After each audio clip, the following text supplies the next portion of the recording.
That's soon.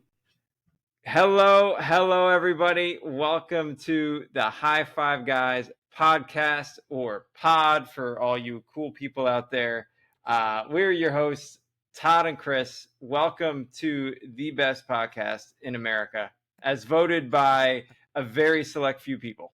So, Yep. oh man, it's a great day today. I'll tell you what. I've got lots of sunshine outside. Todd, what's it like by you? Yeah, it was very, very sunny all day. I think probably 80s, or like upper 70s to 80s. Just very, very good. Very good all day. Nice. No complaints at all. Yeah, perfect. Awesome. Yeah, it's a warm day today. We had the upper 80s, I'd say mid 80s, and all week this week, at least here, is supposed to be pretty nice. Maybe a chance of showers over the weekend, but they're saying the rest of the week is gonna be good.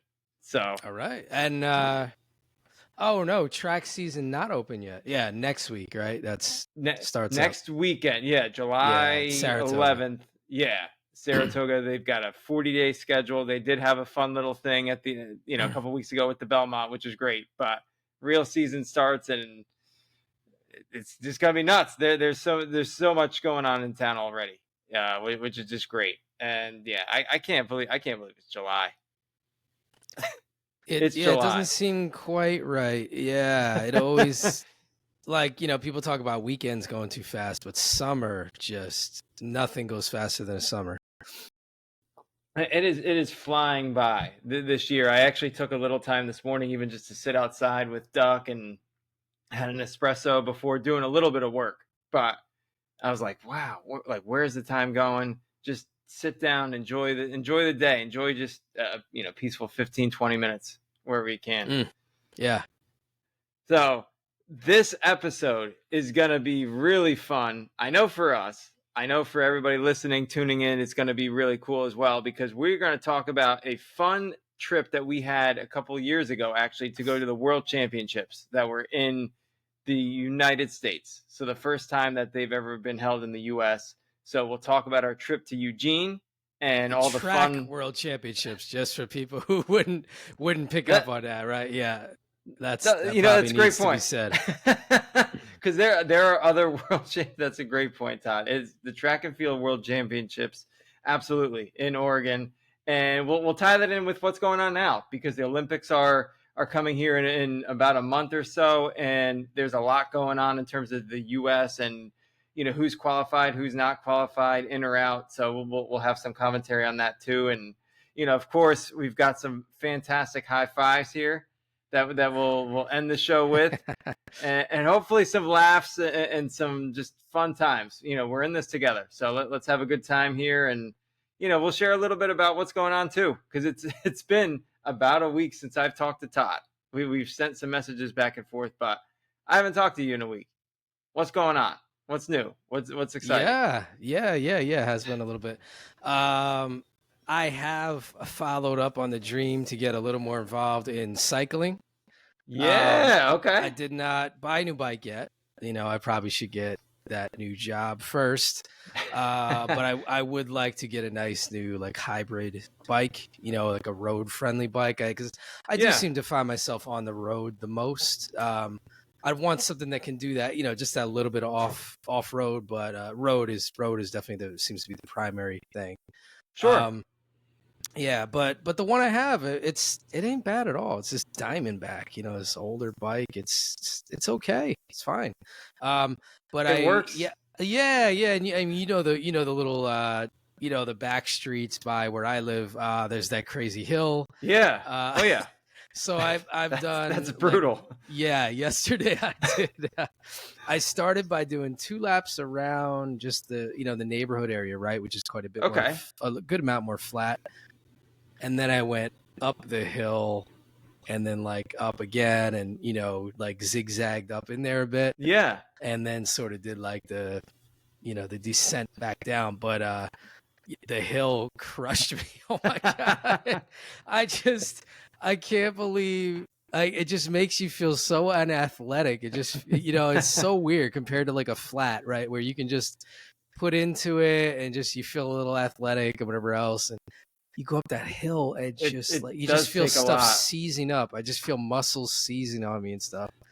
Yeah, I want to get stronger. I want to keep doing it, and I think it's a great like low impact activity. I think it's just a really healthy way to get in shape. So I'm gonna keep doing it. I kind of like I think I've kind of fell in love with it.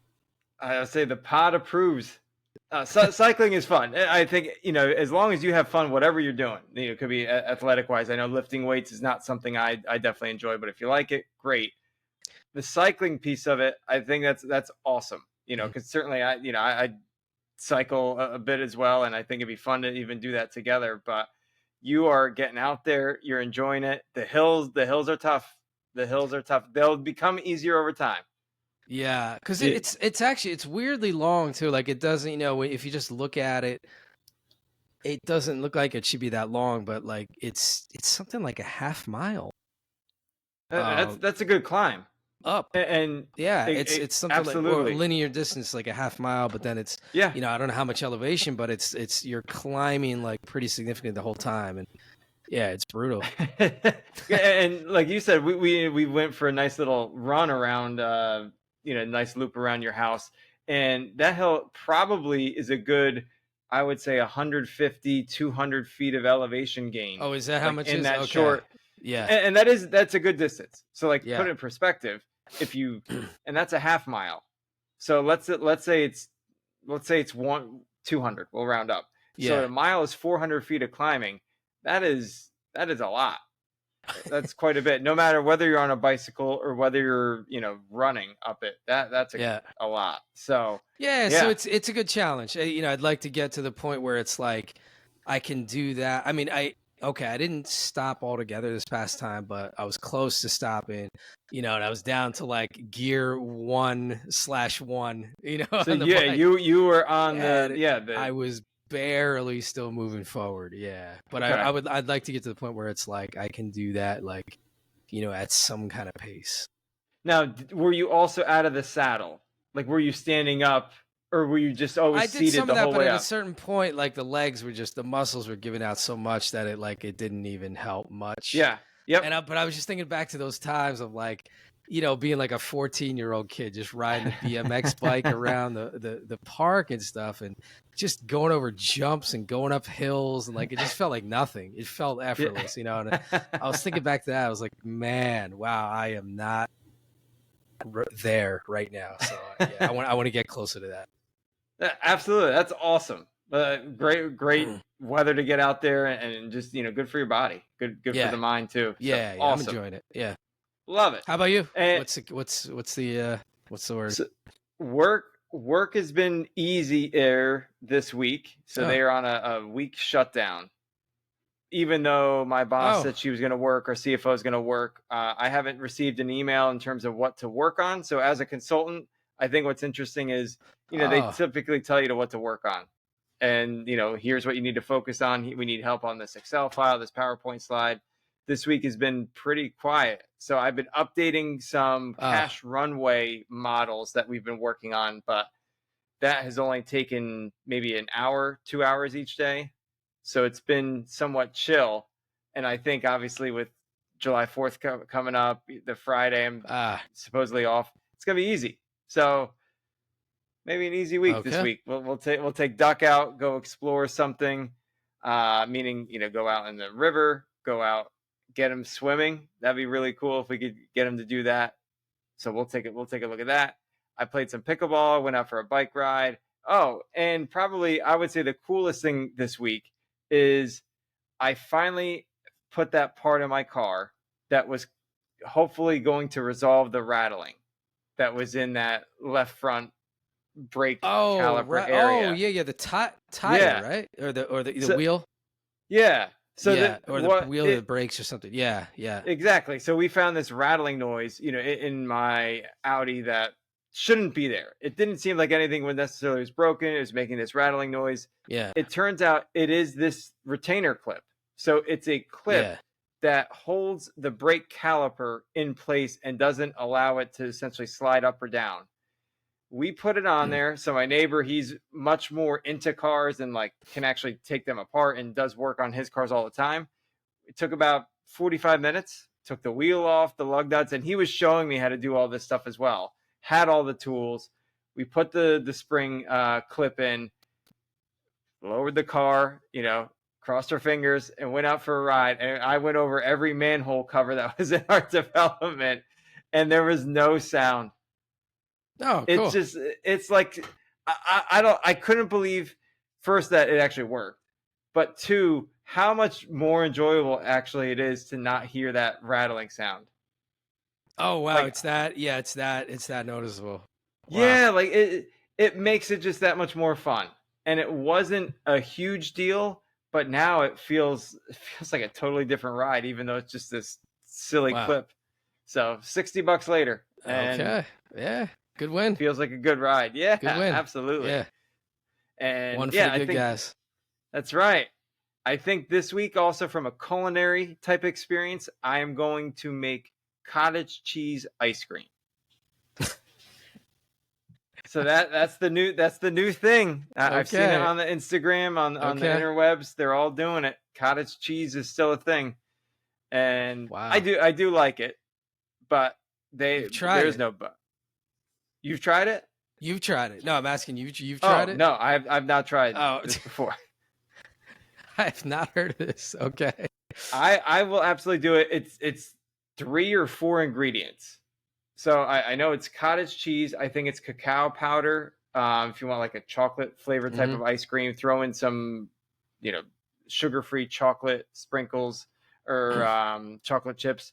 And there's some other ingredient that I'm probably missing that I think might be important, but it is cottage cheese based. That is the scoop. Oh, I mean, it must have some sugar or something, right? Or if you want to, yeah, I think that's fair, like honey or you're right. There could be some sugar. There probably should be some sugar in there. Otherwise, this is going to taste like. No, I have not heard of this. Interesting. Wow. So I'll make it. I know Joe has zero interest in trying this awful concoction. So I will let everybody know how it comes next week. We'll give you an update on how this works out. I will hope it's at least as good as like frozen yogurt. That's what I think maybe is the target. I think it's gonna be good. What they say with cottage cheese is the more you blend it, the less it has that consistency of cottage cheese and is something better. I actually didn't even grow up, or I grew up not liking cottage cheese. My sister enjoyed it. My dad enjoyed it. I didn't really like it. But as I've gotten older, trying to eat a little more healthy, I kind of like it. It's okay. Especially, on toast, little cottage cheese, maybe some paprika.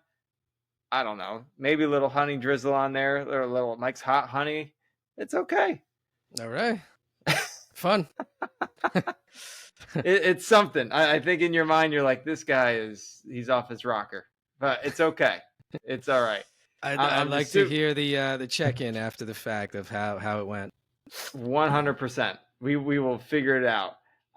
Anything else going on? How was your performance over the weekend? Before we get to the topic, man, how did that go? Awesome show, great one. We Saturday night again at Roasted Breadfruit, the Caribbean spot.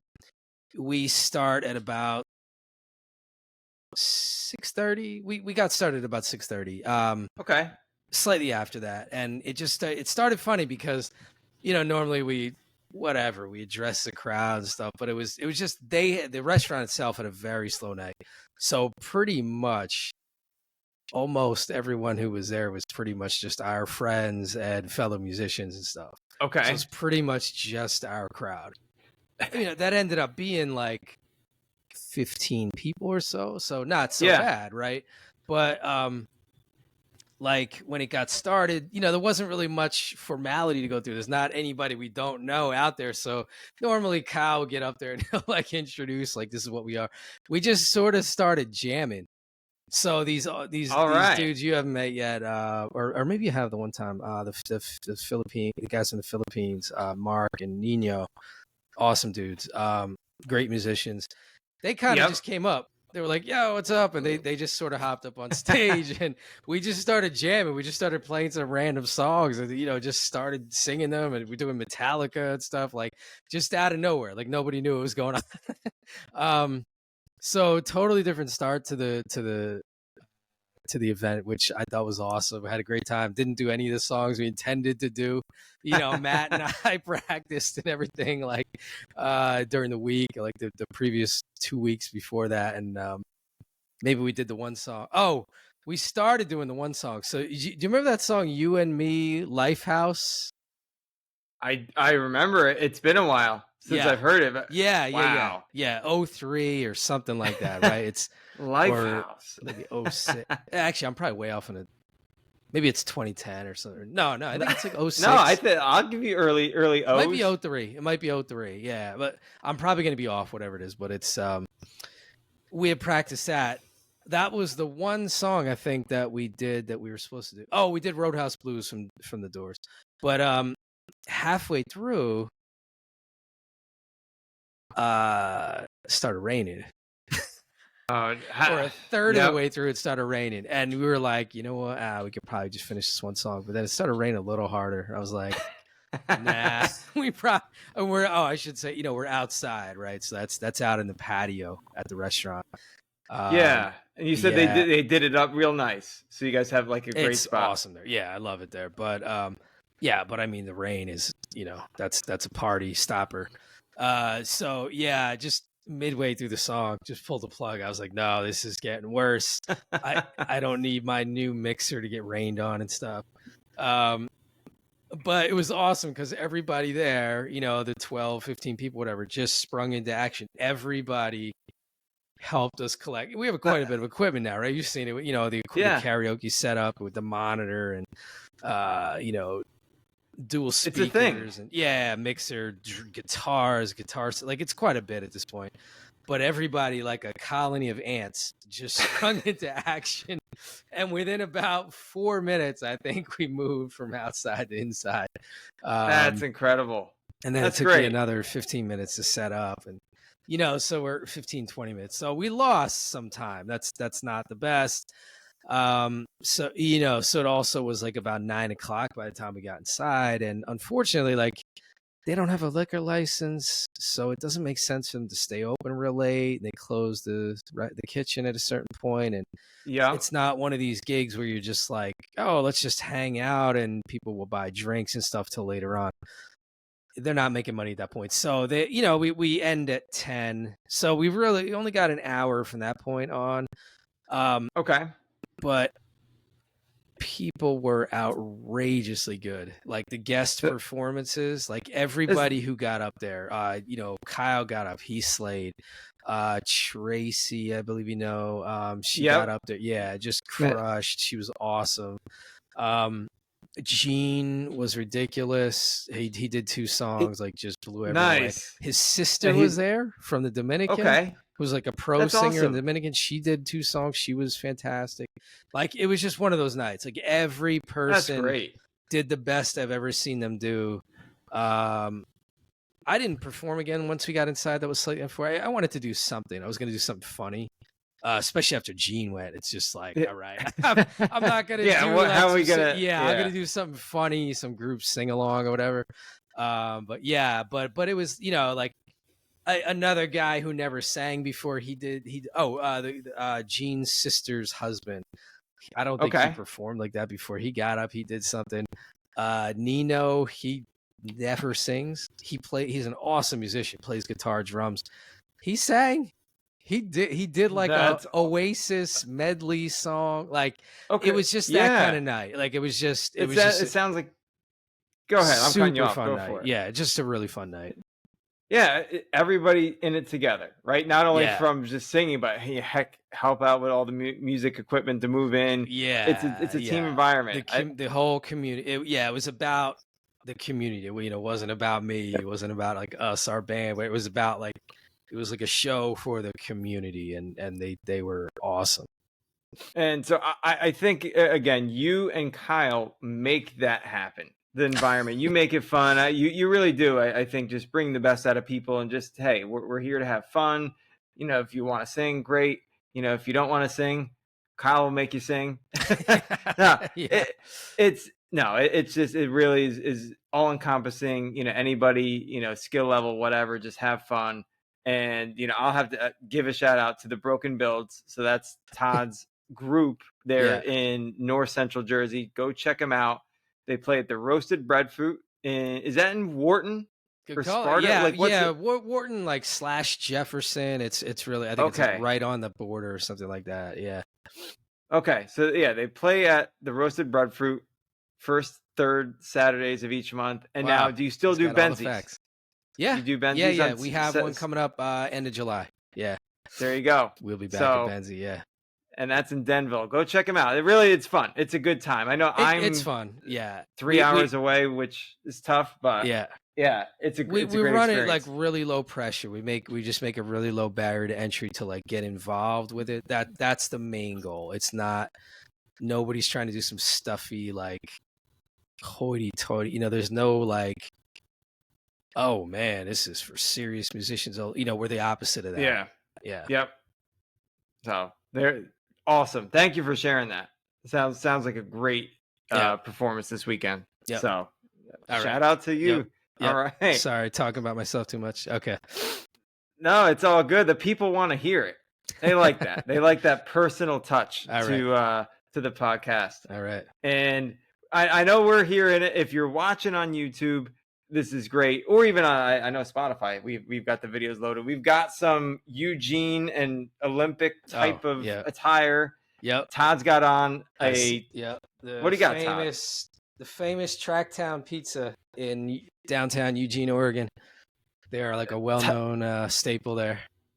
I say Todd was instrumental in finding that place and knew, frankly, I think more about Eugene than I did. We went on this trip. It was mainly from the Flow Track podcast. That is mainly how I knew about it.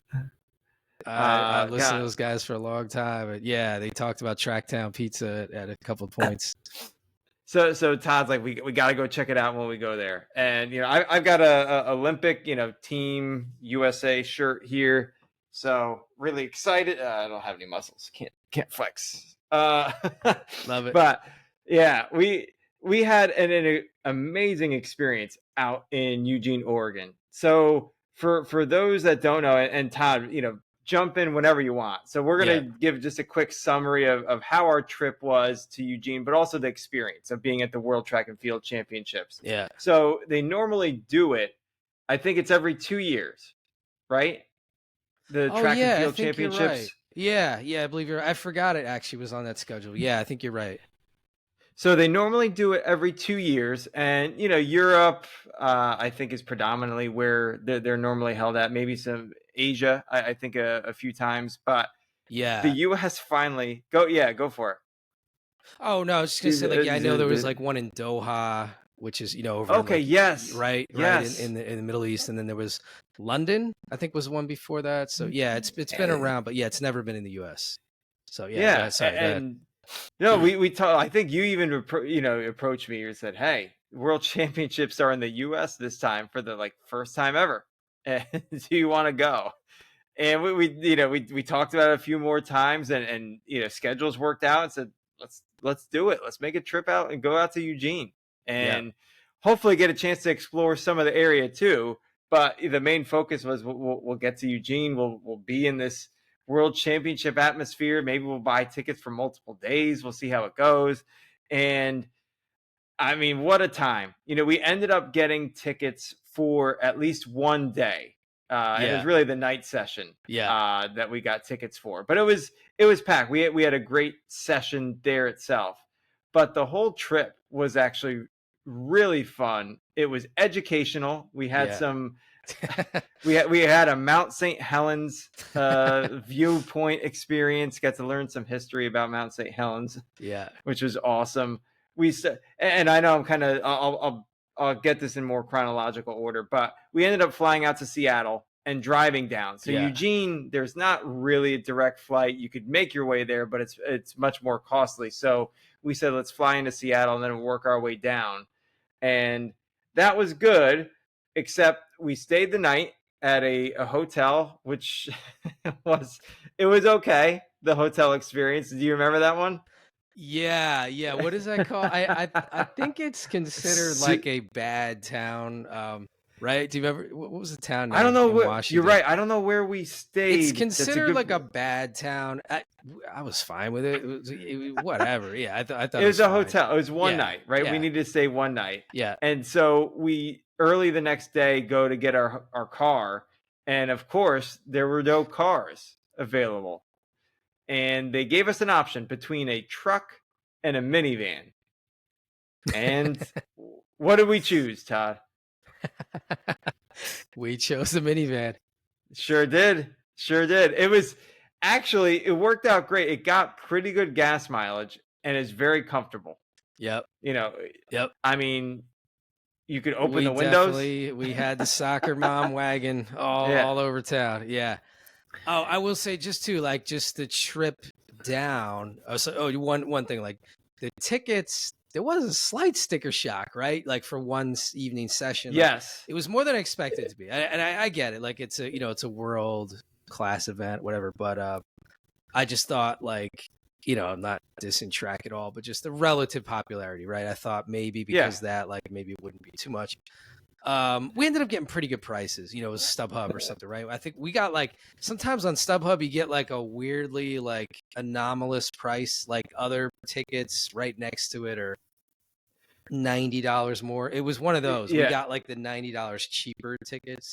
So it wasn't so bad, but you could have spent a whole lot on those tickets though. It was pretty easy to spend a lot on those tickets, like many hundreds. And that was to your point. There were tickets for maybe I think the lower level or like the Friday or Saturday night, which had they had some finish line and stuff. Yeah, yeah. They had tickets that were $400 a pop. I think I saw more than that too. Yeah. Oh, sorry, but yeah, the other thing I'll mention, just the trip. I mean that ride down the. Wait, is that Pacific Coast Highway? Is that the road? Or no? Or is that 5 or something? It was 5 on the way down. Yeah, to Eugene. 5, right? Yeah. Oh, wait a minute. Right. Oh, okay. So we were more central on the way down, and we went coast on the way up. Yeah, that's right. Yes. Okay. Yeah. Right. We took 2 different routes, like up and down. But yeah, like either way though, like they're both just nice, like just very scenic drives. That was really cool. Absolutely. I know I've never been to the Northwest, Pacific Northwest at all. And I've been to Vancouver in British Columbia. Very pretty. On the way down from Seattle, we stopped. We did do like a Mount St. Helens little viewpoint, which was very cool. And to see that in the distance was really awesome. They had some walking trails. And then we made a pit stop in Portland, which is kind of halfway between Seattle and Eugene. And we saw a friend of mine who lived out in Portland. But that was cool. We had we saw some redwoods. Thing. Oh yeah. The redwoods are amazing. To your point, the food place is called Hawthorne Asylum, and they had whatever, they had food trucks, but really good food. Honestly, really tasty, very, very awesome stuff. And that wasn't that real close to that Rogue spot too? It was, right? Yeah, Rogue was like a block away, I think, right? They had a spirit Rogue, distillery. Yeah. That's a great point. And I may have had one too many like spritzes and cocktails and ciders, because the Rogue, they make beer, but they also make some spirits, and they make ciders. And they had, of course, like a sampling. You try, 4 or 5 for X amount of dollars. It was delightful. And I know your brother-in-law is like a super fan, so you were like buying all the memorabilia. Yes, absolutely. So he loves Rogue beer, so really, really likes it. And I'm sorry, like I smell something, like gas, but I don't know if anything. You want to go check out? the stove is off. You smell that, babe? Yeah. All right, let me pause it for a second. Let me stop it for a second. Right. So we are back. Back from that awesome commercial break. right? We Unbelievable just, too. yep, Yeah, just buy that mattress. yeah. If you haven't tried a memory foam mattress yet, go on to Amazon Yeah. and get there's a I forget what the name is. I know it's 5 letters. Is the name brand of this thing on Amazon? It's a great I'm not gonna mattress. say it, but I know what it is. You Yep, know? Oh no! because you convinced me to buy one. They're great. They're so good. They're so Yeah. good. Um, but yeah, so on the trip, we had a great time in Portland. I got a little bit saucy. Todd ended up driving the rest of the way down. We had a good time. Yeah. Eugene was cool. We got to our Airbnb, and maybe you could tell a little bit more about how you found it. But That was that was funny. I mean, it's just it's just Airbnb itself, right? And it ended up being a pretty tiny place, right? Almost like borderline tiny house, like a house the size of like a very small studio yeah, apartment, essentially, right? yeah, But that she laid it out pretty awesome. Like, I mean, it was very renovated, it was very new, it was very modern, like everything was nice appointments. Um, close, very close to where we needed to be. And had a kind of awesome upstairs loft bunk bedroom that, I mean, yeah, you couldn't really stand up in it, right? It was no, truly like a crawl space almost, but I mean, and or you had a an ladder to attic get type up thing. there. Yeah, you had to be pretty nimble just to get up there. Uh, but that was it worked out very well for us. Yeah, it was a decent price. I mean, I think actually because of the event, like I think it was decently hard to get stuff in the Yeah, area. It was pretty and booked. I think it was perfect. I mean, it was 10 minutes, or so from the campus. So it was Yeah, actually the track and field championships were held on the University of Oregon's track, and yeah, it's a phenomenal go track Ducks. facility. So yeah, Yeah, oh yeah. well, Yeah, it's yeah, pretty much known as like the yeah, that is the mecca, or whatever you want to call it, of track in the US. That is like the number one spot, right? Pretty much. yeah. And so within 10 minutes of that was great. So that's a perfect find that you did for the spot. It's perfect for us.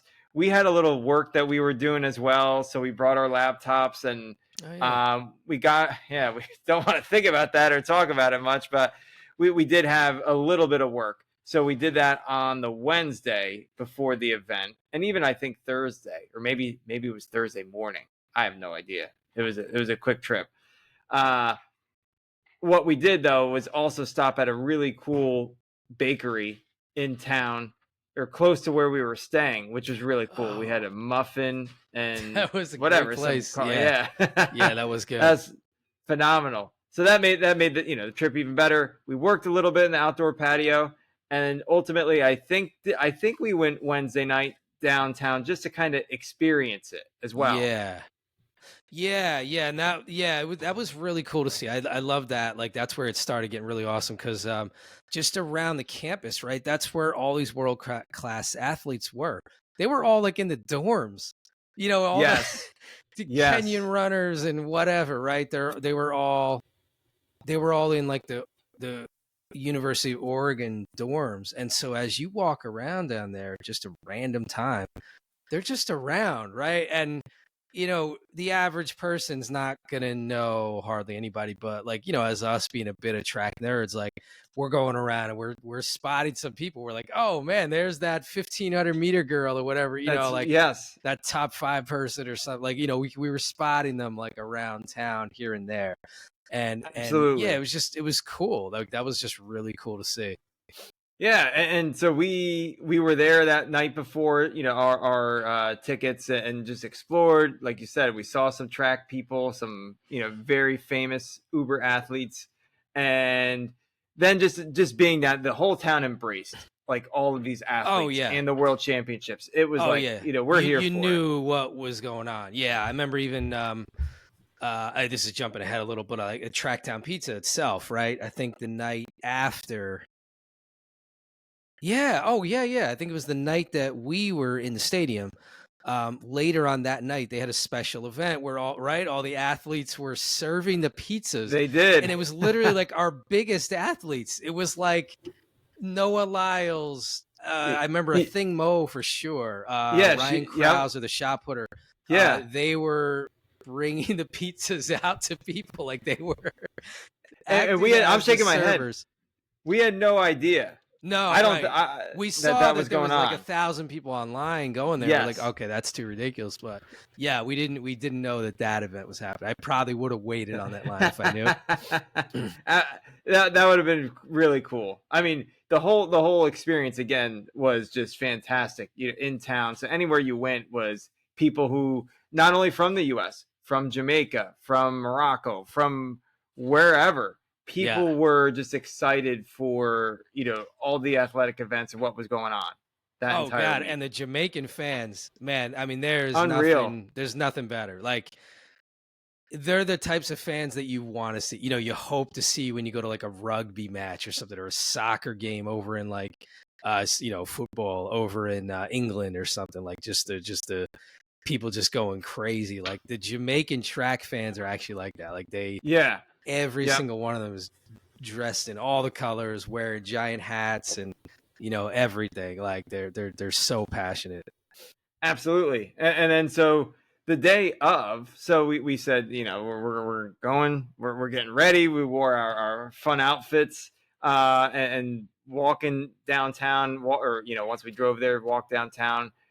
We explored a little bit before going into the stadium, and we got some souvenirs, etc. Long lines, but really, I mean, cool people, cool merch. I think generally is Was that the pretty time cool. we were in the like student center beforehand? Was that day? I feel like that was afterwards. Oh, that might have been after. Okay. But either way, I guess it doesn't matter. Yeah, but we ran exactly. into, we're in the store, right? We were just buying random stuff. There's actually great merchandise too. Like I love the Oregon Ducks stuff, like just great colors and everything. But we're walking around and we suddenly see this blonde girl, clearly an athlete. She's got the tags and stuff, and clearly England, right? Yeah, yep. And or UK, however it's. No, I guess England. Yeah, and I'm looking at her and I'm like, oh, she looks familiar, right? And then you were looking, you're like, yeah, she looks familiar too. And I couldn't quite exactly place, but I had a good feeling. But we ended up just like randomly sort of chatting with her a little bit, right? Yeah. We had a quick talk. Yep. How'd it go? She told us about her trial. I think she said she did okay, but I think Not in that as... one she didn't make it to the final, right? I think she was in like the semifinal heat. Yeah, it got bounced out of that or something. Yeah, but she was telling us.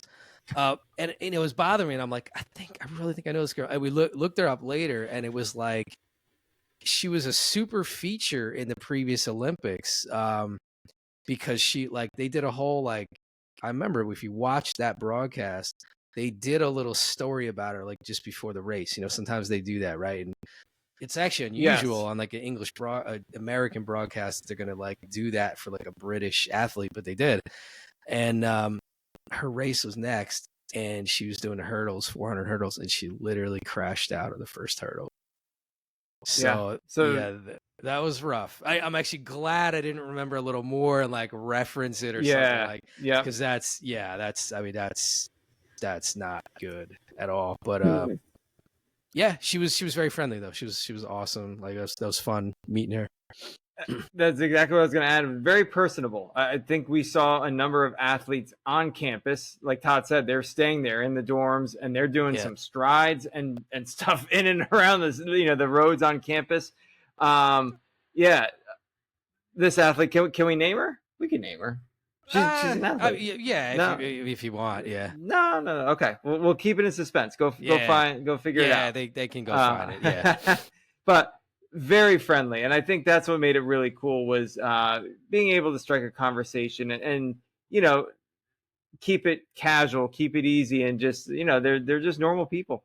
Yeah. At the end of the day. Well, sort of. I mean, remember when you were walking around, or you went for this jumps out a little too, but like when you went out for your little jog in the morning, and you just like you run into them around town, and they're doing a little warm up jog or something, and they just don't move like any human you've ever seen before. You can just see them for 1 second. You're like, I don't need to know anything else. The way that they glide over the ground is just like, there's no human that in my life that's looked anything like that. It was crazy to see that. Yeah, no, and that's a great point. So the following day, there's a trail called Pre's Trail, which Prefontaine, one of the more famous U.S. runners, several years ago or decades ago, uh, that's a great trail for just to go trail running. And I say trail, it's crushed red. What's the stuff that you put around flowers? Mulch. Yes, Yeah. that's what it felt like. It was almost like crushed red mulch. There were athletes from other countries warming up, and I just so happened to get behind someone from an African country, and he was Ethiopia like or something. Yeah. trails were merging, and Yeah. I said, okay, let's give it a shot, and I was moving. I was averaging probably like a 7-minute pace, Okay. 7 minutes, 7:30 at the slowest, and I was Yeah. happy with that. I didn't have any particular pace in mind, and I mean, he got 5 seconds like later. I couldn't read what country he was from anymore. Like I just couldn't read on the back of his windbreaker. So that was also interesting. A lot of the athletes, even though it was somewhat warm, they were wearing windbreakers or like a very light jacket as they were Uh, training too. And I don't know, maybe it helps, but gone in 20 seconds. He was gone. I could, like in the distance, just he must have been a good 100 meters ahead of me, and and it he's looked just like he's just lightly warming up. This is him. He's yes, just doing a little like, yeah. yeah, just a little wake up jog or something. Yeah. That's Yeah. exactly that's what it felt, and I was That's like, wow, like outrageous. to Yeah. your point, they are on another level when it It's comes to just yeah. skill and There's. athleticism. I mean, you're levels above me, but like, yeah. I mean, like there's 12 levels like between us and them. Yeah, it's crazy. Just it was spectacular, just a fun experience. So that was cool to at least do that All right, so run on that trail. now we get to the stadium, right? Yeah. So Yeah. so we're inside, and what's really neat was we at least we saw the stadium, meaning we saw kind of what it looked like in the inside. But when you walk around, there is a practice, and training track and facility, state of the art for a training track right next to the big one for Oregon. And we were doing some celebrity sighting and spotting out Oh there yeah. Oh yeah. and seeing casual conversations. We saw Shawnee Miller-Weibo talking to Wade Van Niekerk. Yes, they were doing a little practice jog around around the course. Yeah, and then they were talking for a bit, like, yeah, share notes or whatever. Yep. I think I Just saw Sharika Jackson. yeah, Yeah, I we mean, saw Abby and Steiner. they are just there, warming up on the track, doing whatever they need to. There's a field, almost like I think like a regulation size football field or something in between as well, that people were doing strides on, and You saw it was them just working on their starts and things, and just yeah, when they start accelerating, like again, I mean, even that it's probably even more shocking when you see the sprinters. Like you just watch them get up to some kind of speed, and even like when they were far away, right? Like as if like the short side of a football field away from us, but warming up over there, you just see it looks like a horse running in the distance or something. Like it doesn't. yeah. It's just not a speed that you're used to seeing. It's Yeah. so crazy to see it in person. It's so impressive. Yeah, that's a great way to describe it. It really is just it's a next level type of running. And it's not just one athlete. There are dozens of athletes who Yeah, are just so many. cruising around the track. And I mean, that was cool. And this is before, I mean, the session started, but not really. So that's why we went Yeah, over to the practice track, and then we got over to our seats, which ended up they were good seats. You could see the whole track, which was they're great. great. Yeah, And we were, I mean, right on the finish line, just a little bit very before, close to the finish line. yeah. Yeah, up high, up a little high, but it's not so high. Yeah. They were. Yeah. I was very happy with those seats. And just a spectacular stadium, though, when it comes to how many people they could actually fit and watch, track and field performances. There's the huge tower at Hayward Field. I don't know what the tower is called, but you could see some of the athletes, U.S. athletes, sort of like embossed into the tower, which was kind of cool. And a huge scoreboard, just really cool. And Todd said it earlier, the fans, like Jamaican fans, certainly you could hear them anytime one of their athletes was performing. but there were people from all sorts of different countries that you can see, and just they got their shirts on and regalia on. It was pretty awesome. Yeah, And then totally agree. Yeah, incredible. Yeah, incredible vibe. And in terms of the events, I wish I actually wrote down all the events that were there. Oh, but I there were. I think I remember. Yeah. Yeah, you shout them out. There was two that stood out to me. One of them, I would have to say was like the 200-meter finals. Oh, so yeah, which is great, great. But you could enlighten me and maybe the rest of the listeners. I'll go back in time a little on some of them. That was like the closer. Started very early was javelin. Remember how awesome javelin was? That is unbelievable in person. It really is. I've never seen a field event going on. I've seen track so many times. I've never seen field, shot put, javelin, hammer throw. Talk to us about it.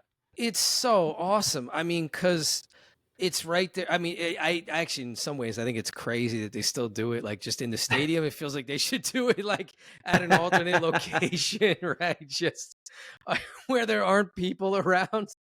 I mean, because anyone who's not familiar, I mean, it's essentially a weapon. It's a weapon of war, from Roman times, right? You can absolutely kill a person with it.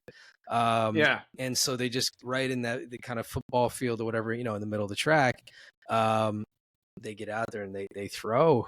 But I mean, I don't know how they do it, but like when you watch them, these world-class people, it's like they're about to throw it out of the stadium.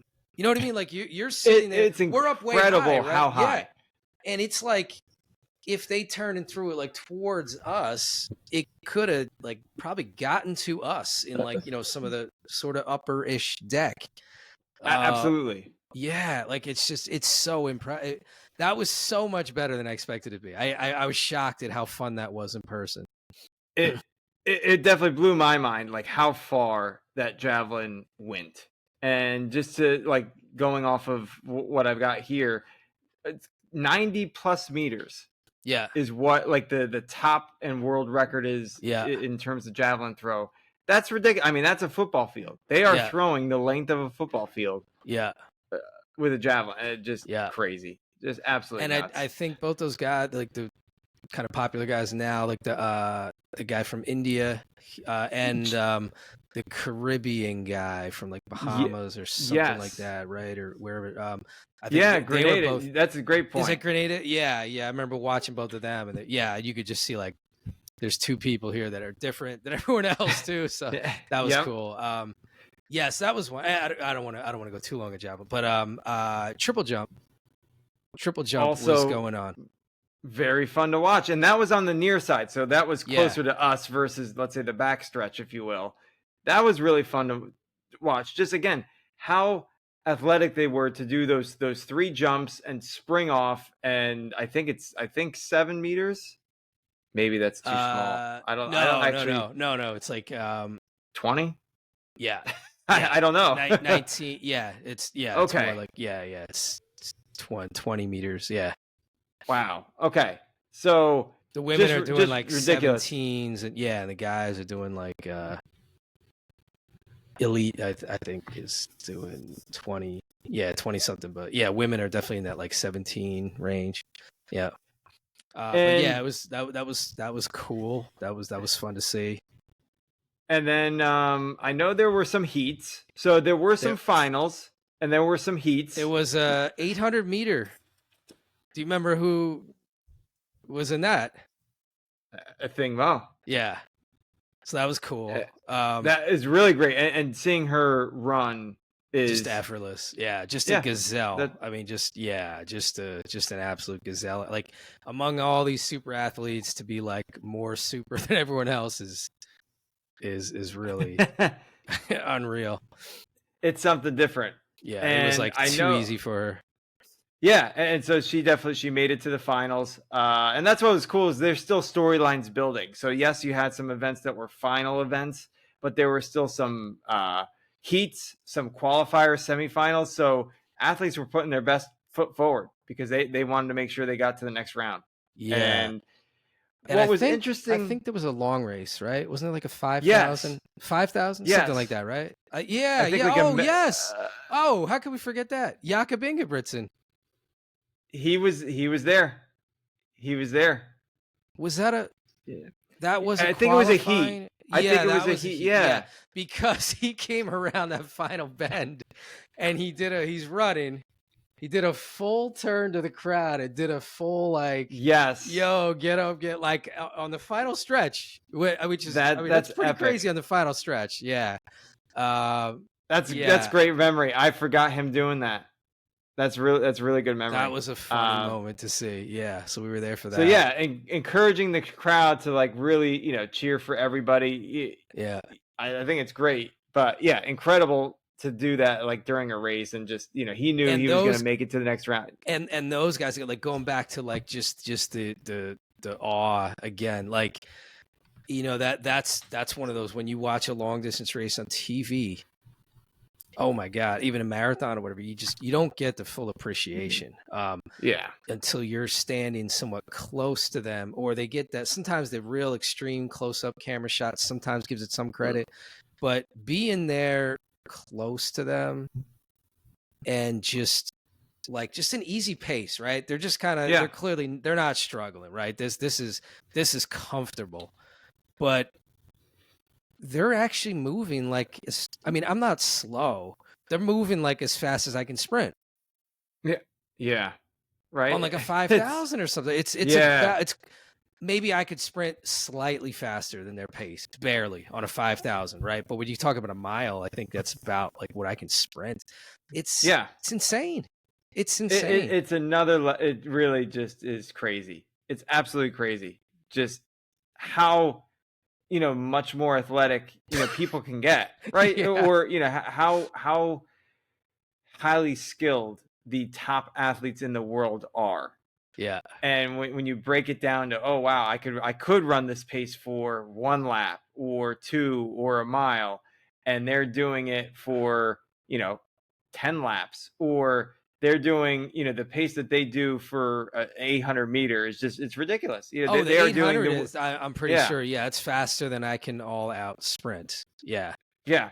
And the women, I think even in the heats that we were seeing, the women were right at 2 minutes for 800 meters. So I mean, essentially that's like a 4:10 mile. 15 seconds on all your 100 meters. Yeah. Like that's not that slow of 100 meters. I mean, okay, by any competitive standard, yes, that sounds very slow.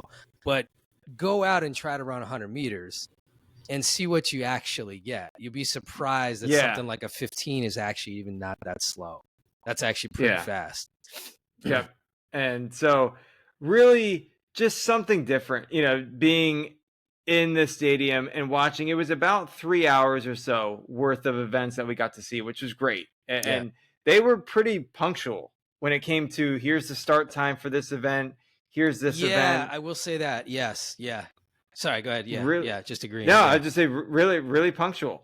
And by the time, it was about 5 to 8 p.m. local time was the afternoon session. That's kind of what it ran. Yeah, it's so impressive how it just moves along because it's so many things going on, right? All these different events being layered and happening sort of on top of each other. And was there a hurdles race? Was there any hurdles? Not from what maybe I see. Maybe so I actually have hurdles. this. Yeah. Oh, okay. Yeah. Yeah, I think maybe we didn't have hurdles, but I know they have to, when they have hurdle races, they have to bring those out and stuff and get them out of there and like all that stuff. Like it's just, it's him. What else do you have? Did we miss something? What else? No, we so javelin we've got the 800 meter heats that were there. Both women's and men's was the semifinal for the 800. And then there was the men's 5,000. Men's 800 too. Oh, that's right. Yeah. Okay, now I remember that. Yeah. Yep. Triple jump. Yep. So men's triple jump, javelin throw, and then it was the women's and men's 200 meter finals. Oh, okay. Yeah. So we had it. Yeah, we had it. Yeah. Yeah. And that was pretty spectacular. So what were your thoughts in terms of just watching? We did sort of strategically sign up for that, right? I mean, it was we looked at the schedule. I think the hundreds went really early, right? That was like 3 days before we were there, or 4 Yeah, days so before, something like that. I'm pretty sure, right? It was like very yeah, early. this is Yeah. that's a great point, because this is like actually six. It's probably more like a week, almost a week and a half worth Yeah. of events. It's tough. Like when you're only going to do one, it's tough to pick. Like, oh, what's the absolute best time? And That's right. we you know what? But we did look at that we knew that was going to be like marquee, because you have you have Noah Lyles, you have Sharika Jackson, Uh, Gabby Todd, like just everybody. yeah. Um, Yep. oh, wait a minute.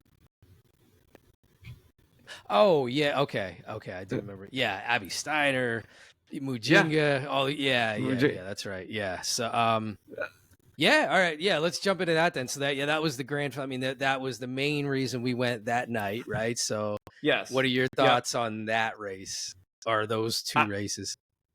I mean, just incredible. Again, how fast, like the buildup was happening. People were getting excited. The introductions too were really cool. They did a nice introduction for all the athletes, and see them come out, again, quick stride here or there, was already like, wow, these, they're moving. And from where we were, it was, picture 10 o'clock on a clock is where they started, and they finished, right at 6 o'clock, right where we were sitting. Yeah. So quick, in a blink of an eye, you could miss the whole thing. It just, and there's what's weird is when you watch it on TV, you do get the reruns, you kind of could see what happened throughout the race. Watching it live, you see it, but it's already done. Like they're already 50 meters in, they're already 100 meters in, 10 seconds in, they're already halfway done with the race. And I have to say, I mean, Jamaica came out to play for the women's 200. Just, their athletes are not on another level. They're just great. They're phenomenal. They're world class, and they we deserved almost it. saw a world record that night. We did. It was we not did. far off. I mean, yeah, she had a 21:45. Flojo's got the 21:34 record. I mean, she was in striking range of it. Yes. Yeah, and she gapped the field. Like, we were watching early, and it was like, yeah, I'm trying to remember. Like, was it like Shelly-Ann Frazier was in that too? She was there. Oh, yeah. she was. She finished she finished second. She was second. Okay. Yeah, I thought maybe. Yeah. Okay. Oh, and wait, did they sweep? So no. Oh, it was not Dean Ash. Was it Dean Ash? Yeah. It was Dean Asher. Yes. Oh, yeah. Dean Asher was third. You know what? I remember because I remember the interviews like after in the stadium. So yeah, that's why I remember her. Yeah, that's right. And yeah, I was gonna say, so that's a cool point too. So Todd makes it said something great there. The interviews. So yeah, they get interviewed on the track. They even do a nice little podium ceremony for all the final events, and they had that take place on the track and national anthem, etc. What was really neat was where we sat was relatively close to the media outlets, and not just US, from all sorts of different countries. Yeah. And the athletes would walk a couple levels just below us. Like, it was right there. Yeah. Like, imagine in a stadium, like just one. Yeah. Okay. Yeah. Whatever. Let's call it 2 tiers below you, but like, 10 feet away, 15 feet away. That's right. And right there. And you could see Sharika Jackson, Dean Asher Smith. Yeah. We saw, Noah Lyles. Yeah. Noah as Lyles well. So we'll get there in a second. I guess that's a good point. And yeah, Abby Steiner finished 5th in that race. So that was the highest finishing U.S. athlete. 22:26 was her time. Oh, wait. So was there like no Gabby Tom, or she was in there? Oh, did she just have a bad race? She didn't make it. She was hurt. Oh, I thought Gabby was hurt. Okay. Yeah, I was wondering. I was like, what the heck? What did she do there? Okay. Yeah. So she was not there. And then Mujinga Kambuji from Switzerland was 22:55. Elaine Thompson-Herah, Jamaica, she finished 7th. Had a bad race. Okay. Yeah. Okay. But all those women, so within a second, all the women were done. So 21:45 championship record. Yeah. At the time. I mean, it was Sharika crazy Jackson. how she just separated for like it was like sort of a fair race going through the corner, and then by the time she got to the corner, I think it was already like, it was lights out, and then she just extended the lead. She was on another planet that day. That was awesome to see that live.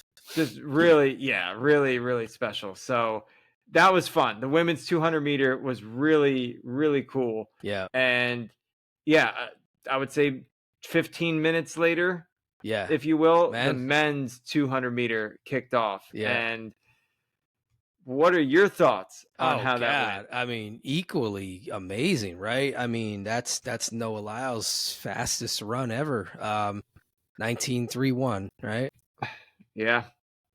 I believe is what he did that night. Yeah. That is what he did. Yeah. And so, we got that did take the gold.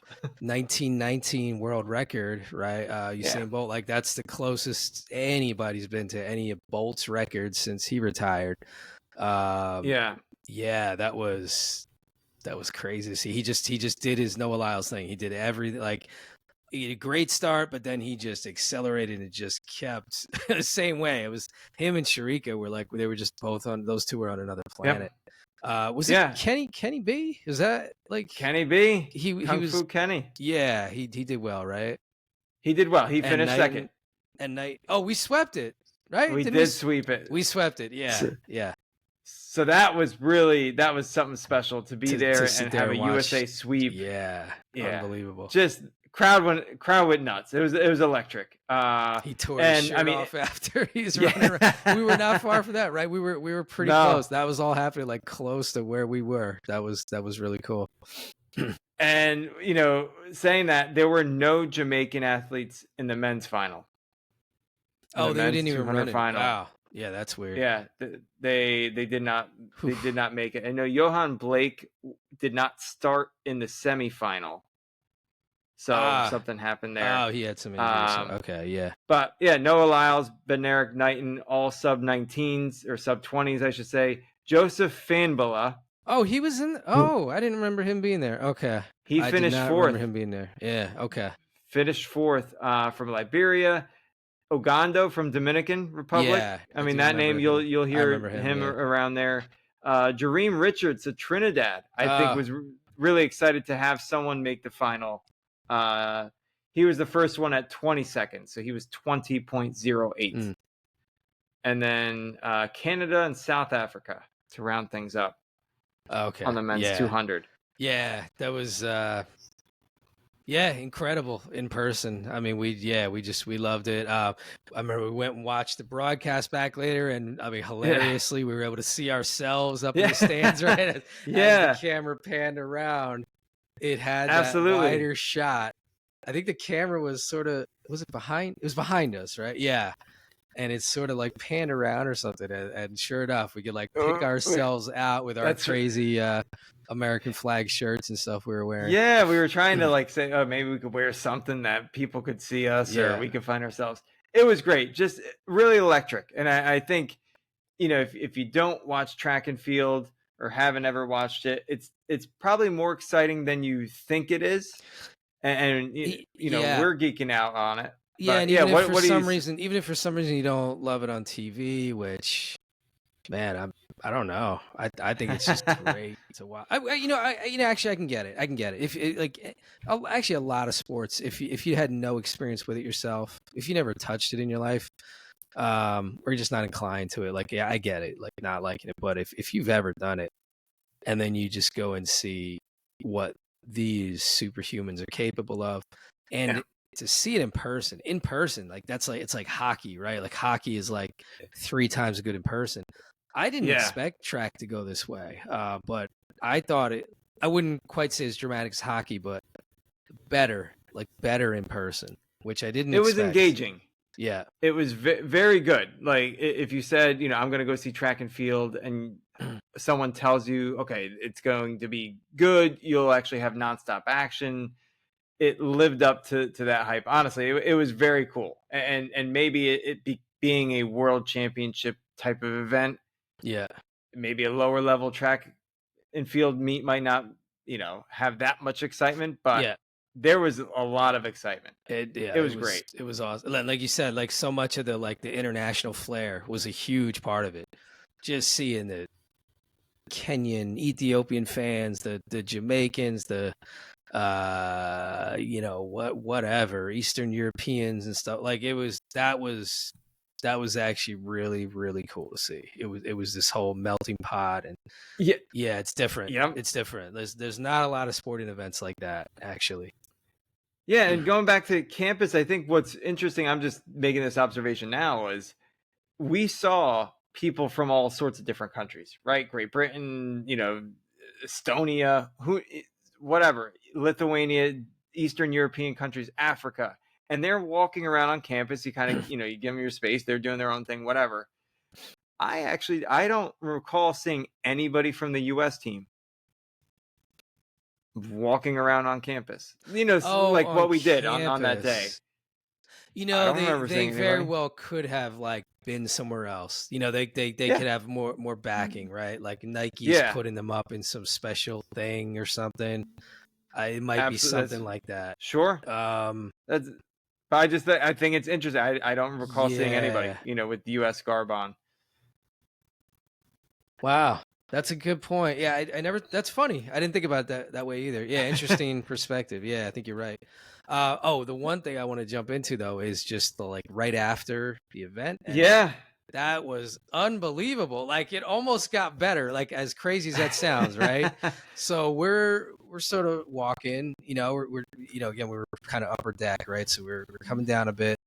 And walking like around the stadium now walking back sort of like around near where like the practice setup stuff is.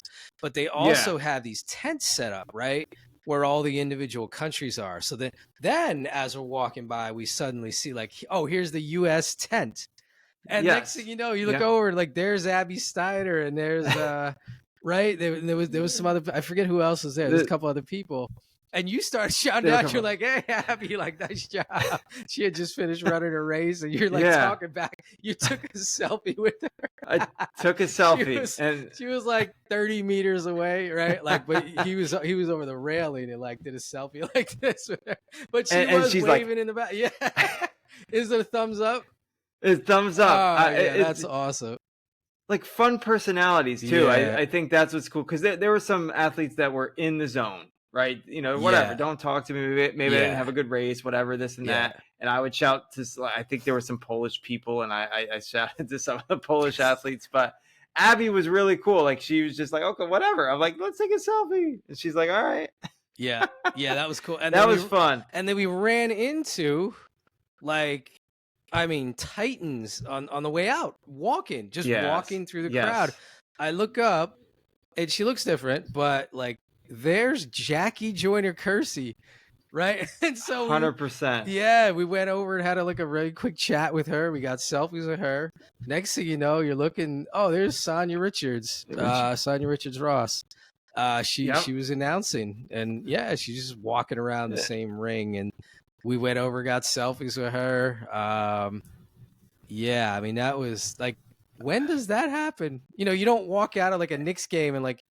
Oh, there's Jalen Brunson taking photos of people. Like this doesn't happen. Yes. And I think to your credit, you knew like who they were right away. Like you could recognize them. Where I was a little bit like, I feel like it's someone, I don't know who it is. You right away knew it. Like, oh, we gotta go. Let's go say hi. Let's just whatever. Let's meet them. It was cool. And then.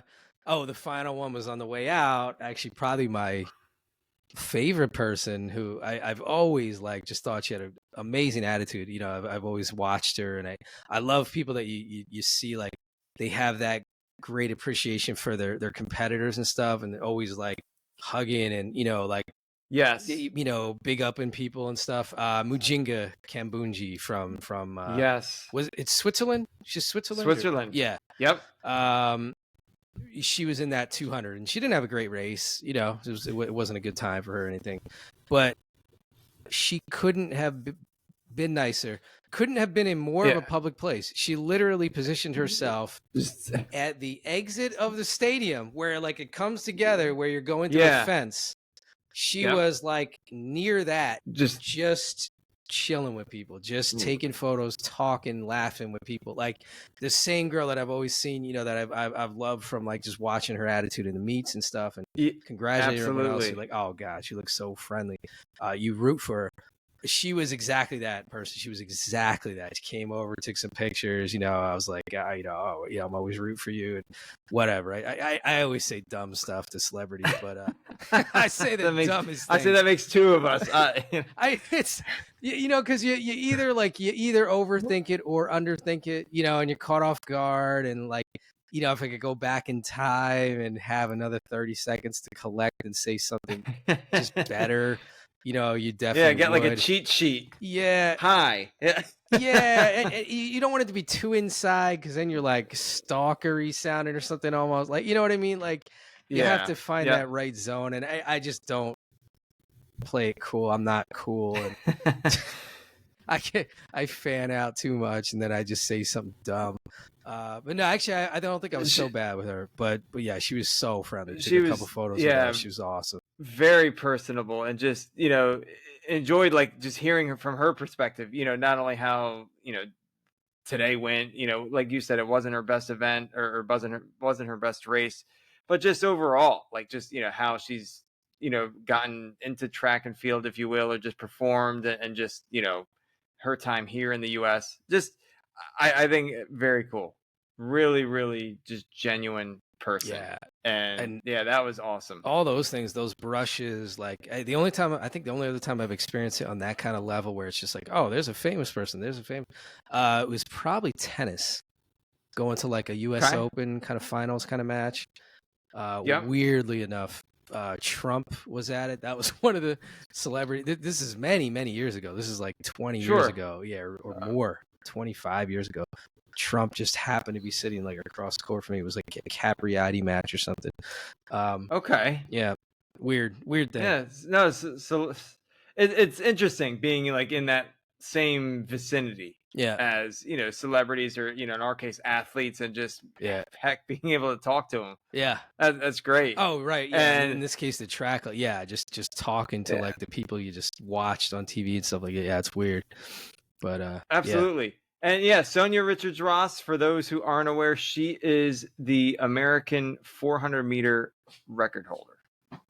And also still has it. Basically like lead announcer with like, you know, for track now at this point. Yeah, like sorry. American track. Do not want to discount that, because it's actually what makes it fun too. Seeing it live, great. You know, watching it on TV or watching it on YouTube, great, right? If you can't make it live, great. The announcers and who they have announcing it also make or break anything that you watch on TV, right? And especially sports.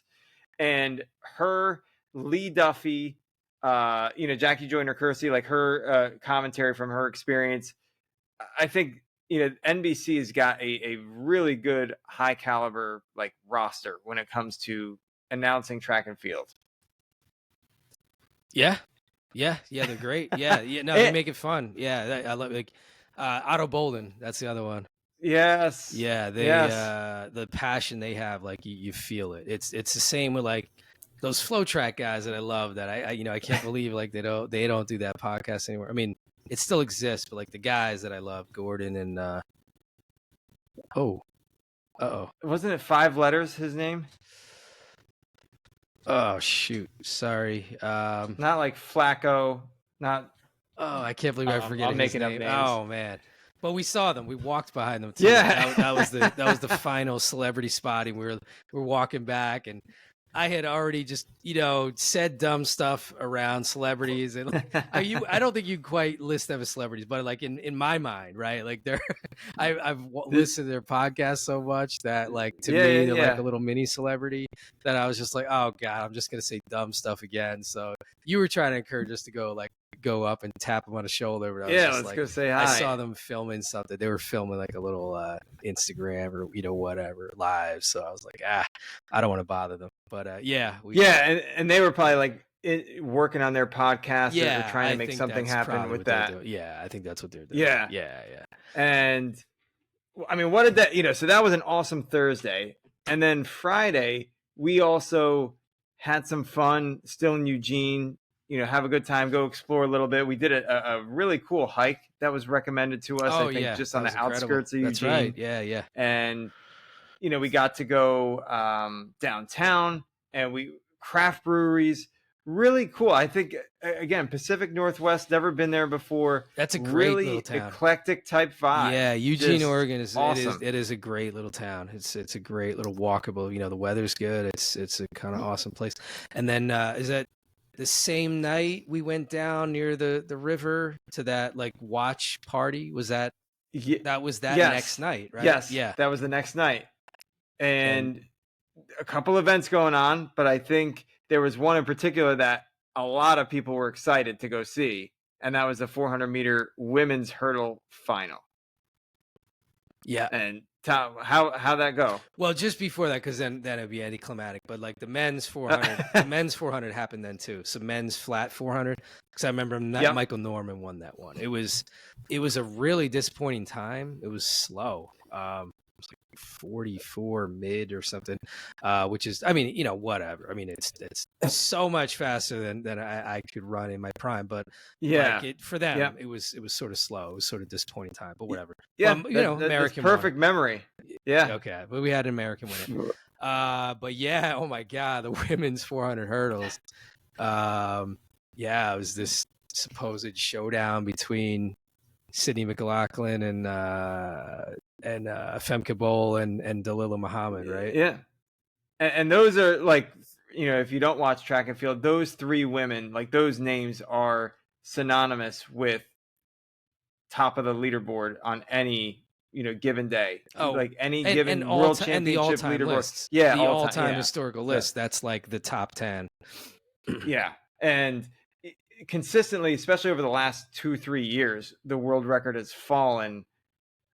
From these women. Dalilah especially, she was kind of like setting the trend in terms of, it was a record that stood for a long time, the 400-meter women's hurdles record. But then all of a sudden it started just each year. There's, I'm going to break it. I'm going to go sub 53, sub 52 all of a sudden as well. And yeah, what happened in the race? So yeah, we were watching from those chairs. And there was, I remember, I think the Kenyan team was going crazy, right? They were doing some big celebration, right? They were doing announcements. They had a whole tent there with all their actual athletes, and they were celebrating them. And I think I remember knowing one or two of the athletes, even, like recognize them, and they were just, which is really nice. That was a cool venue to have, like, having like a cookout type thing. It was awesome. But yeah, they had a big screen TV up, and people were outside watching as together. And I mean, Sydney just did Sydney McLaughlin stuff. Like it was a race for maybe the first 200. I think Femke Bol was probably closest, and then she just did what she does, and she has two extra gears that, and it's not even one gear; it's two extra gears no one else has, and just flattened everybody, and that was a world record. It was. That was that world record up until very recently. Something like really special, because the crowd, like, we were watching it and we're like, uh-oh, like this is going to be something really, really special. And rounding that, the final turn, get on the last 100 meters. I mean, there was a good chance. Like the clock just turned 40. Yes, and, I remember that. Yeah. It's like, wait a second, that's fast. And or like it's still oh yeah. Or no, like it was probably still in the late 30s, but like 40 seconds, and you think about where the coming world record down is, the like stretch. this. Yeah. Well, as she's into the stretch, yeah, and you're starting to see. It's like the other people were barely on the screen, right? Wasn't that sort of case, right? Like yes. Like second place was barely on the screen. Like, and that's she's ridiculously good, but yeah. Exactly. She I mean, it must have been a 20-30 meter gap. Yeah. At this point, like it was that fast, and she crossed the finish line. Todd said it was a world record, and not only did it break 52, which was phenomenal at that time. 51 seconds was just gone. And it was, I got here, 50.68. Yeah. was the world Yeah. record, and I think we everybody did an went nuts. over-under bet, gentleman's bet before, where I think we said the line was 51, and I took the under. I said under 51. That was my prediction. Yeah, it definitely. I mean, she was so much fast. faster than She was anything so fast I've and even easy, and thought. like in her semifinal, or whatever. It was so effortless for us. I was just like, yeah, there's more. She's unbelievable. I mean, that's it was special. Yeah, it was absolutely special, and you know, like to have that kind of, like, I think that was our last night there in Eugene. That was really cool. Like to see that and just enjoy. We had Tracktown Pizza. We actually we went kind of midday that day to just enjoy it. Yeah, that's right. Yeah. Yep. It's like an all-you-can-eat pizza buffet. Yeah. It's not like world-class pizza, but it's a fun place to go to, right? Yeah, beers. Yeah.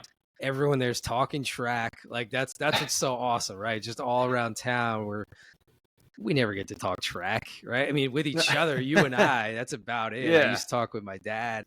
That's about it. There's not other people in my life I talk track with. So yeah, that was awesome. Yeah, awesome environment. And then we had to eventually make our way back up to Seattle, because that's where our flight was headed out of. And so on the way back, we made a decision saying we're gonna go along the coast. But instead of just going up 5 and going through Portland, getting to Seattle a little bit quicker, let's go along the coast and explore. That was a wonderful road trip. What a good idea that was. Yeah, that is it's a beautiful drive. That Pacific Coast, there's I don't know of a better road, I mean, in the world. I mean, I don't want to overstate it, but in what I've seen, roads that I've driven on, because I've driven it all the way down through, Southern California and stuff.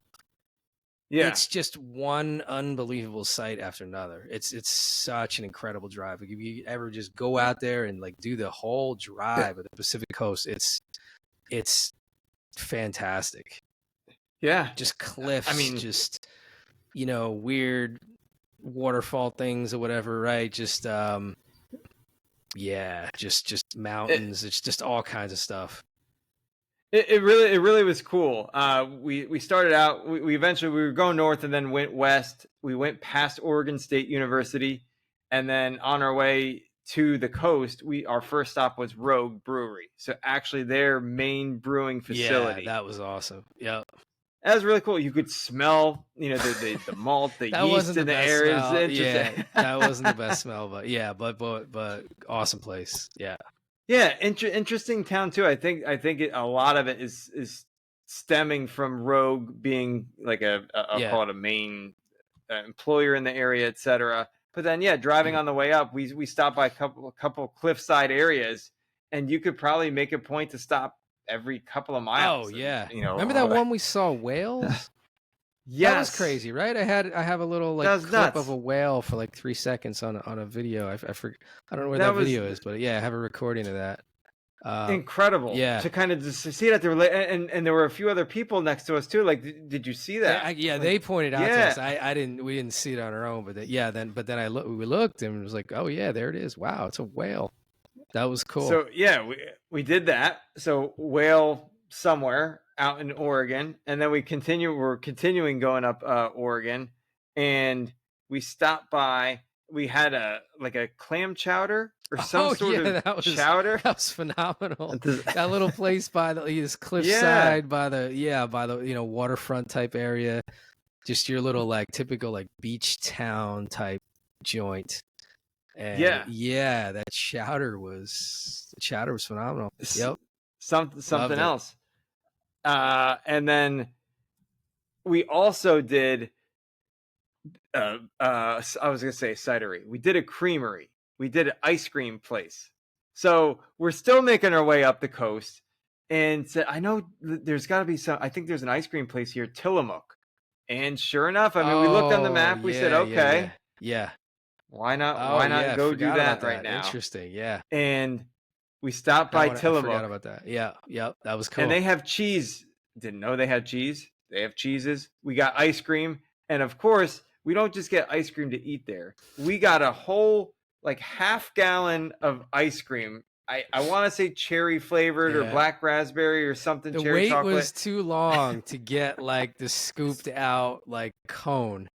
So we were basically at like the gift shop type, not gift shop, but you know, they sort of had like a grocery store, right? We went that route. Yep. And just got the tub and just got utensils, just started eating it before it melted. And we're doing this like in the van on the way back because we don't have too much time now to get back to Seattle, because I actually was flying out that night and had a red eye back. Oh wow, I forgot we had different flights. That's hilarious. Yeah, totally forgot about that. Okay, yeah. And we did it. You were a trooper too, because some reason I just was lack of sleep. I was tired a bit. You took over driving and definitely made sure, you know, we had a good time and got to Seattle where we needed to get to. And like, we're sort of rounding out my part of the trip. We had one of the most unique, interesting dinner experiences ever. I would 100% go back. Yeah, I've not thought about this in a long time. You wouldn't even call it a mariachi band or whatever. Maybe you can imagine that, but just imagine like twice the volume, young guys, right? Like a 6-piece band just playing the big guitar, horns, all this stuff, right? Like Mexican type restaurant. And they just were going nuts. They were like partying like that for like an hour and a half or something. They went hard. And I mean, just everybody into it too, especially like maybe the friends and family in this one table. This was loud. If you wanted a quiet dinner, this was not the spot for you. This was it was concert loud. level. Yeah. It really was. It was concert level audio. Yeah. It was. And what also made it more fun too, I mean, you know, really authentic Mexican restaurant. We were, that was fun. I think, only one of like a handful of white people there. English speaking. Yeah. And we were very Everybody close else to Boeing there. Remember, we were right near that Boeing campus. Yeah. So maybe somebody knows it, but that was cool. It was cool to like drive, like you just seem to just continually drive past Boeing for like 7 minutes. You're like still driving past Boeing. That's a great point. I mean, huge facility there, right? Is that their headquarters? Yeah.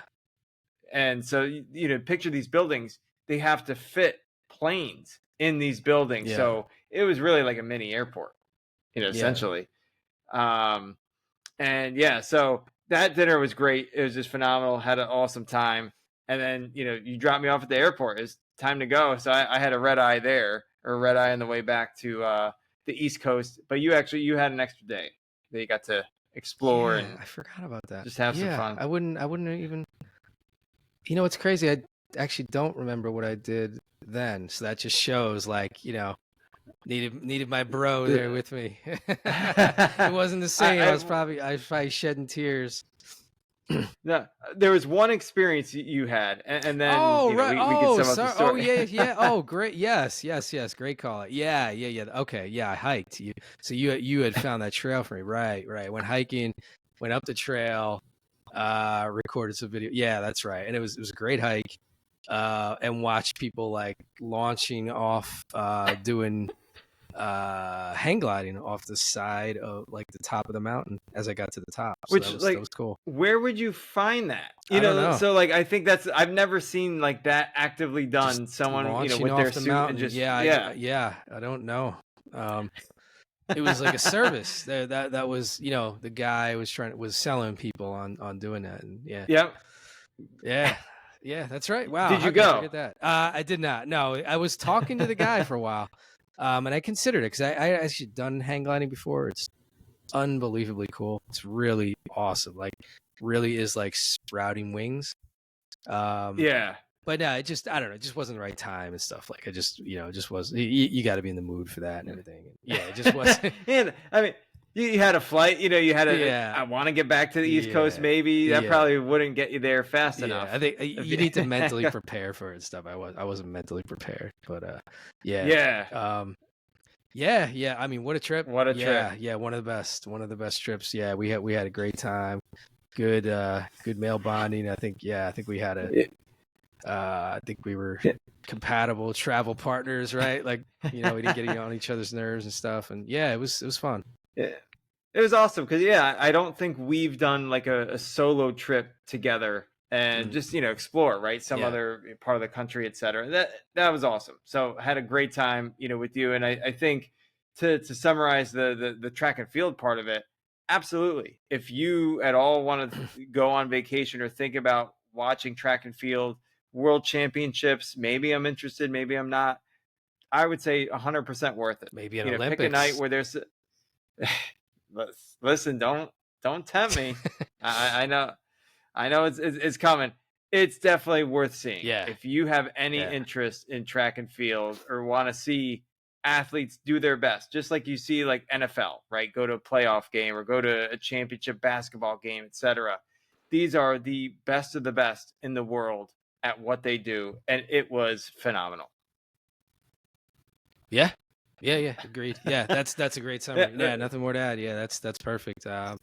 Yeah, I think that's a good bow on that trip. We pretty much told the whole thing. That was the whole synopsis. Everything. We told the whole thing. And I mean, having said that, we know the Olympics are happening now. Olympic trials, not just in the U.S., but across the world. Athletes are vying for a chance to represent their country in the Olympics. And I know I had one or two bullet points from the most recent Olympic trials going on. Unfortunately, all of it's track and field related. I know gymnastics is going on. I know there's swimming I'll going on. In a few other things because I just watched a bunch. All right, go ahead. Yeah, you nice. Go. So on the track and field side, I think what's exciting for me is Parker Valby getting second in the women's 10K. So I do like some of those longer type races. She crushed it. She led for a good piece of it as well. And finishing second, I think, was phenomenal. She did it. She did a great job. And just for context, I mean, she's a college student, or she just went pro or something, right? She was that's absolutely great college student at Florida, like 3 months ago or whatever. So that's pretty incredible. Yep. Yeah, and tried to do it again in the 5,000. She didn't win. Ellie St. Pierre crushed it on the 5,000 meter. Yeah, that was such a good race. Totally, just really, I mean, strong. You could see, she's just strong. She knows how to close out races. The women's 800 meter, big thing is there's a thing Mo. Yeah, I know she was injured this season, but I mean, man, that's a huge loss. Like for the country, just for a fan of the sport, she's fun to watch. She's just different. She moves different. Like it's just, that's a big loss. I guess, I mean, she's out of the 400 and everything, right? Because she was incredible. I think she had the fastest leg, maybe Sydney did, but she was second fastest, like in that 4x4 at the last Olympics. Yeah. Yep. I mean, she's incredible at the 400 too. So I think she's out of all that. So that is rough. Yeah. And so that's unfortunate. I do got some men's stuff sprinkled in here. Yeah. The discus, Valerie Allman is just on another level of discus throwing. She threw 70 meters. It was 8 meters farther than second place. That's crazy. That's incredible. Yep. And then the 200 meters, Gabby Thomas, call redemption for the world championships, but she did really well. And unfortunately, Abby Steiner. She took that comfortably. Yeah. There was a little gap, little separation.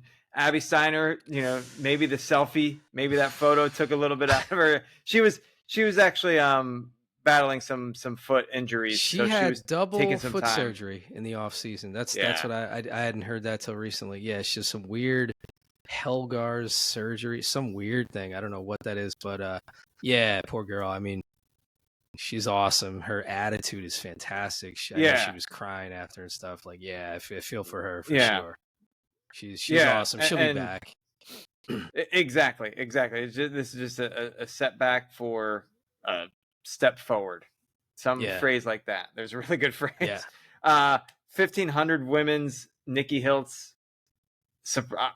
I was a little surprised. So she's, transgender, non-binary, first woman in, I think, track and field history, certainly the track events, to win. So she closed out the race great, 3:55, which is a fast time, 5 seconds slower than the world record. And then the men's 1500, Cole Hocker, he's got a big kick. He's fun to watch. He went to the University of Oregon. Yeah, when he's healthy, he won. I think that, remember, we were loving him going into that World Championships, or whatever, and the Olympics, and like he just didn't have it. It was like, oh God, what happened? I think they said he was injured. He was dealing with injuries all the time. So I think he's just now getting back to like his whole Cole Hocker thing.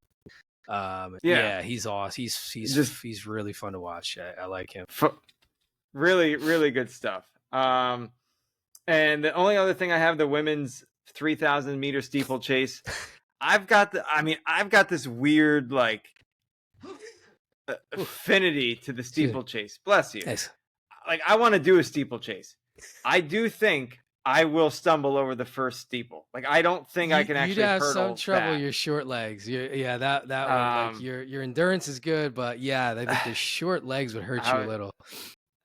I would love to try it. And Allie Ostrander, who's just a really cool person that I'm following on YouTube, just a great athlete. She has done a whole video series on her training for the Olympics, and to make the finals is incredible. She had a PR at the event. It was a championship record. 9:03 was the time that was won, but she had her own PR in that final race, which was, I don't know how much more you can ask for. I think that was just incredible. So really, really cool to see that unfold as well. Okay, so I think, and I know you've got some stuff. There's a couple others that I think are worth mentioning. Bryce Hoppel was great in the 800. You saw that one? Yeah. 1:42.7, I think. That's fast. That is fast. That is moving. Yeah, that's 2 like seconds you slower could win than the world gold. record. You could very much win the gold with like times like that. So yeah, hopefully he keeps ascending like that. That's cool. Simone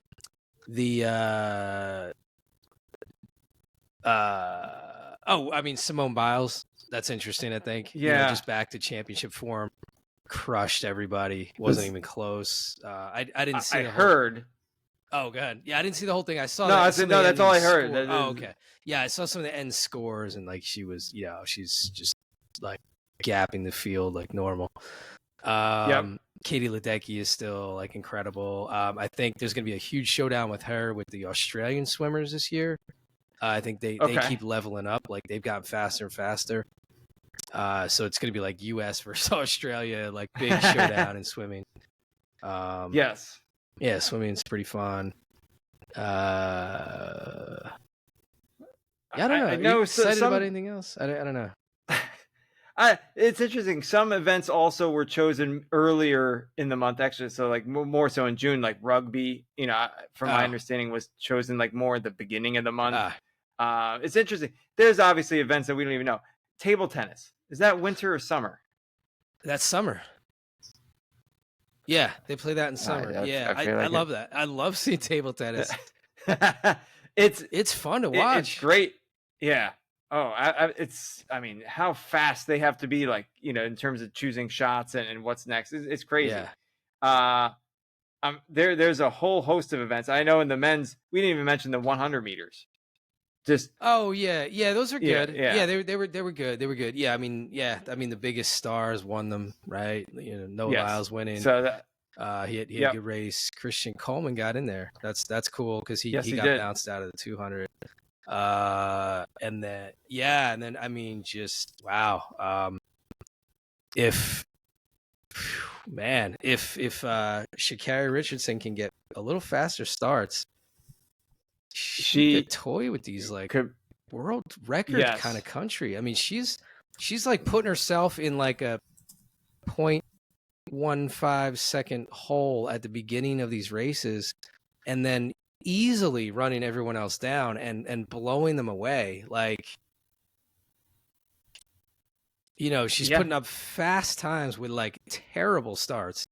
So yeah, if she just has like just an average start, like how everyone else is doing or something. And maybe it's hard. I don't know. Maybe because her style, maybe it just doesn't lend itself well to like that initial off the line. But yeah, she's gonna just tear up the tracks this year. Absolutely. And for those, who aren't aware, I think there's close to 50 sports that are Wow. represented in the summer sports. I'm looking at this list because I mean, we obviously missed out on a lot of them. We have some interest in some, events more than others, but things like handball, football is in the Olympics this year, cycling, like BMX, road cycling, beach volleyball, 3-on-3 basketball. There's so much stuff. Archery. There is a whole bunch of badminton. I mean, that's intense. Badminton's pretty Yeah. crazy. Judo, taekwondo, There's a million water sports polo. like in the Yeah. water too. They have like every Yeah. form of rowing and the kayaking Yes. and all that Yep. stuff. Yeah. Yeah. Sport climbing. That's intense. That's cool. That's fun. Like watch it, some of that. That's pretty cool. So let us know what your favorite events are that you're interested in watching, or if you've watched any of the world championships, or you've never watched a lick of track and field, and now like you're kind of like, oh, I'm interested now. Like the Olympics are coming up in a month. I think it's 4 weeks or so that they start. It's going to be really, really, really cool. I mean, Todd and I are super interested. We track and field sort of near and dear to our hearts. There are a couple other events. There's a host of other events and athletes from all over the world. It's going to be really fun to see some of the storylines play out. For sure. Yeah. Yep. It's going to be awesome. Yeah. So, with that being said, first off, thank you so much for listening and making it this far. I know it's our longest podcast by far. We wanted to share a lot about our trip and our story. At this point, it's probably my mom. I could say hi to like my mom. That's who's left. That's cool. Hi, Mom. Hi, Mama. Yep. Todd. Say hi to Janet. But thank you. You know what? I think people might have stayed on too because they like the high fives. There's a chance. There's a small chance. Yes, they could. That's true. So having said that, Todd, do you have a high five of the week? Yeah, I do. I'm going to go super personal. It's one that, very few people have a chance of knowing this one, but I just had an awesome experience. So this past Sunday, today we're recording this on a Tuesday. My friend, the day after that show, she came out. She actually sang at her show and stuff. She goes out to like these various karaoke events and stuff. There was one happening at a place called La Cantina in Clifton. So it's a little east of where I live, right? About a half hour away. And she's like, "Yo, God, it's so much fun." She actually, funny enough, had gone there like the night before, like after our show. She went to that afterwards. So she, damn, you're a party animal. But yeah, we decided to go for like Sunday Fun Day. Patrice also came out. And there was like these various like other people that Tracy knew like at the place, just from having gone there before. She knew this guy who they call the Cowboy. She knew this other guy called Alex, who say like, but the hostess there, her name's Anita. She was so awesome. She had the full like. She even did like in her Instagram post after I saw it, it's like hashtag red mariachi outfit. So if you could picture like that whole like Spanish, mariachi Day of the Dead, whatever type outfit, she wears that. Yeah. She comes out, she does the karaoke. They have a great sound system. It's this awesome, fun Mexican restaurant. I posted a little recap to like my IG. So if you were curious to see it, you could see that. Just such a fun time. She was so good. Like she did all the, you could picture those like Karol G songs or old school classical merengue songs or whatever, right? I don't think she actually did Karol G, but whatever, any kind of style, anything, and American songs, country. She did some country songs. we kept saying, we're like, she sounds like you're listening to the radio or something, or like you're watching Narcos, or like you're watching a movie and they're in Tijuana and somebody like that's what she sounded like. And just her whole energy, her whole vibe, the whole thing, the way they were telling me it's crazy on Friday, Saturday night. They're firing off sparklers. There's a ton of people there. It was more subdued. There was a nice Indian family. The dad sang. He was awesome. He sang an Indian song. We were all singing along with him. His song that's like that's so cool. We were all like singing the chorus with him. It was awesome. We had such a fun night, so I'm definitely going back there. That's cool. We're gonna bring people back. I like the food too, so I mean, I might have to come out. Should. Not might. Like it sounds like a great time. You would love it. Like those are. Love it. Like I said, take a look at that recap that I posted. You'll see it's fun. I will. I will do that. Yes, that's my shout out. That's awesome. Anita, the hostess with the mostest at La Cantina. Good job, Anita. We love it. We need more people like you. Yeah, I think it's great. That's awesome. Right? Makes the experience that much better. Yeah. So my high five of the week, I'm going to stick with the Olympic theme. So here I got Olympic socks, Team USA socks. Let's go. All right. I am nominating Michelle Roll as my high five of the week. Now that name I did not know until this past weekend. Okay. So, no idea. Never. Okay. Who is this? So she competes in the race walking.